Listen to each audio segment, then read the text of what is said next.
In this video, we're going to talk about moving between two notes and where your hand should be so you can play those two notes with accuracy and speed. So let's check it out. Remember, our grip stays the same. No matter what we're doing, hand position might change a little bit depending on where we are in the pan. And this concept will apply to lead, double second, cello, kind of bass, even though the distances and spans are much wider. So let's get into it. So for this concept of moving between notes, we're going to use an F major scale to start. So I'll play the scale first. So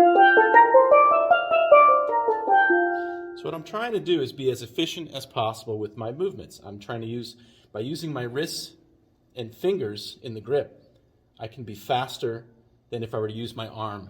So for example, F is simple, it's right there. G to A, here's using my arm. I'm kind of using my whole arm. Well, that's slow. Elbow and up here is slow muscles. They don't move very fast. So I want to put my wrist between the G and the A, and I'm only going to think about playing the A. The G is where my starting point, so I don't have to really think about it. So I can play that pretty quick. My wrist is positioned over the D, and I can get to that G and A pretty quick. The next thing I have is B flat and C. Now for me, this is a little more awkward because I'm moving across into my body. So I'm trying to, again, minimize my arm motion and use as much wrist as I can. And then for the next two notes, D, E.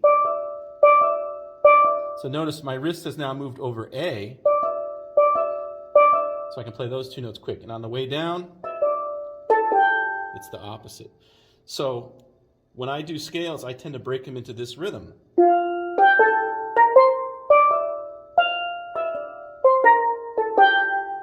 Making sure that everything speaks the way I want it to, nice and evenly. And again, no upstroke, it's all sideways. So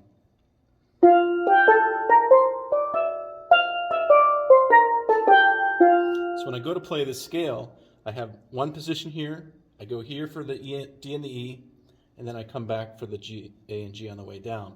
Same thing here. I start F, I have B flat C, I have F. So my left hand is just doing this. Right hand.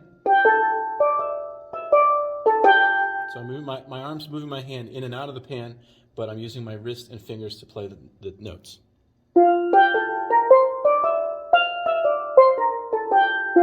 So I really think left, right, left, to play this scale.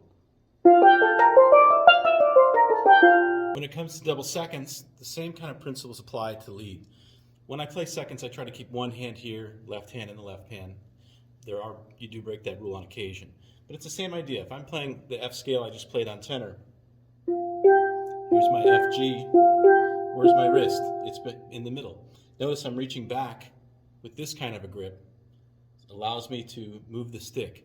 So when I'm throwing this mallet across the pan, or the top of the mallet, I'm really grabbing with this finger to put the brakes on, to give it a little bit of resistance. Otherwise, I might slam into it. Again, I'm trying to use my wrist and fingers only, trying to avoid moving my arm.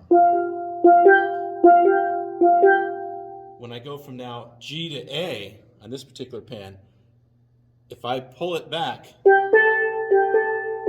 now I'm using my whole arm versus my wrist. Now this is definitely not a normal position for any percussionist or musician. So I'm kind of using my arm to get my wrist in position. So if I have to play F, G, A, I'm really doing a lot of twisting here.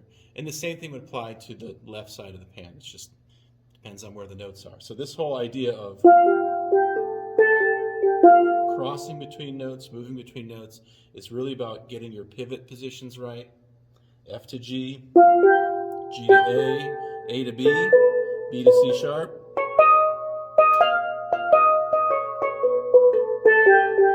So I'm really trying to do a lot of this to get my hand in ideal position so I can play those doubles or triple strokes, depending on what I'm doing, nice and smoothly. So my hand is constantly moving, keeping my stick in the correct position so I can utilize my wrist and fingers the proper way.